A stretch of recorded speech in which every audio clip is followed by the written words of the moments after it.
दर्शकवृन्द, विद्यार्थीको सर्वाङ्गीण विकास र क्षमता अभिवृद्धिका लागि शिक्षण संस्थाहरूले विविध क्रियाकलापहरूमा विद्यार्थीलाई सहभागी गराउने गरेका छन्। यस्तै चेल्सी इन्टरनेसनल एकाडेमी र विद्या संस्कार स्कुलको आयोजनामा गत हप्ता राजधानीमा नाटक प्रदर्शनी सम्पन्न भएको छ। स्टडी लिङ्कको पहिलो प्रस्तुति स्वरूप सोही नाटक प्रदर्शनी सम्बन्धी यो विशेष सामग्री। चेल्सी इन्टरनेसनल एकाडेमी र विद्या संस्कार स्कुलको आयोजनामा साङ्गीतिक धारको Charlie and the chocolate factory शीर्षकको नाटक प्रदर्शन गरिएको छ। उक्त नाटक विश्वविख्यात बेलायती लेखक रोहार्ड डालले सन् 1964 मा लेख्नु भएको हो। What will it be, Charlie? A scrumdiddlyumptious Wonka bar, please. Sure, Charlie. You might have to help me.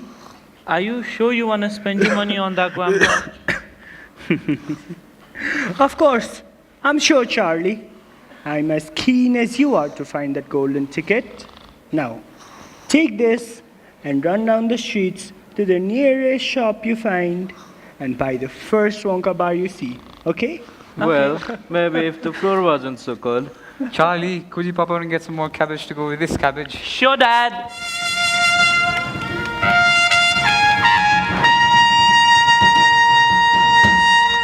Oh, do you like my meadow? Try some of my grass. Oh, please have a blade. Please do. It's so delectable and so darn good looking. You can eat the grass? Oh, Augustus! What are you doing? My chocolate must never be touched by human hands. Oh, Augustus, please. My chocolate! My beautiful chocolate! Can they do something? Oh, Hey, Mr. Wonka, help me. I can't do anything now. Oh, yeah. Hey, I want you to roll this viewer garden to a boat and take it to the juicy room at once, okay?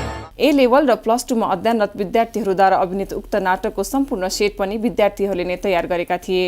टङ्क चौलागाईद्वारा निर्देशित उक्त नाटकमा विद्यार्थीहरूले साङ्गीतिक सम्मिश्रणसँगै उत्कृष्ट अभिनय गरेका थिए। राजेश अधिकारी सह निर्देशक रहेको सो नाटकको सङ्गीत संयोजन सुभाष पाण्डे र कुणाल सिंहले गर्नुभएको थियो।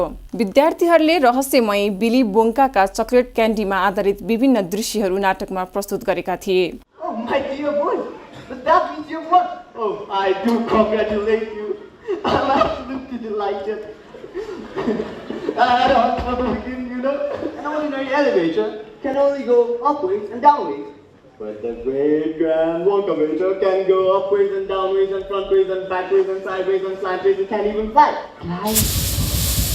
Oh, where are we going? Straight out.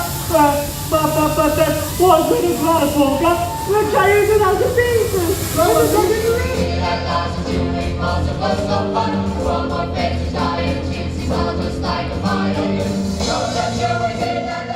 दुई दिनसम्म चलेको उक्त नाटक पहिलो दिन आफ्ना लगायत अन्य स्कुलका विद्यार्थीहरूका लागि प्रदर्शन गरेको थियो। त्यस्तै दोस्रो दिन अभिभावक लक्षित नाटक समारोहमा वरिष्ठ कलाकार सरोज खनालको उपस्थिति रहेको थियो। साथै उक्त समारोहमा चेल्सी इन्टरनेसनल एकाडेमीका फाउन्डर सुधीर कुमार झा, चेयरम्यान आनन्द आदित्य र अन्य व्यक्तित्व लगायत अभिभावक एवं विद्यार्थीको सहभागिता रहेको थियो। नाटक हेरिसकेपछि कलाकार खनालले विद्यार्थीहरूले प्रस्तुत गरेको अभिनय कौशल अद्वितीय रहेको प्रतिक्रिया दिनुभएको थियो। साथै उहाँले नाटकका निर्देशक टङ्क चौलागाई लगायत सो कार्यक्रमको आयोजक विद्या संस्कार स्कुल र चेल्सी इन्टरनेसनल एकाडेमीलाई धन्यवाद व्यक्त गर्नुभयो। प्रोफेसनल कलाकारका स्तरको अभिनय गरी कलाकार विद्यार्थीहरूले समारोहमा उपस्थित सबैको मन जितेका थिए। यसअघि पनि चेल्सी इन्टरनेसनल एकाडेमी र विद्या संस्कार स्कुलको संयुक्त आयोजनामा म्याकबेथ र शाकुन्तला शीर्षकका दुईवटा नाटक प्रदर्शन भइसकेको छ।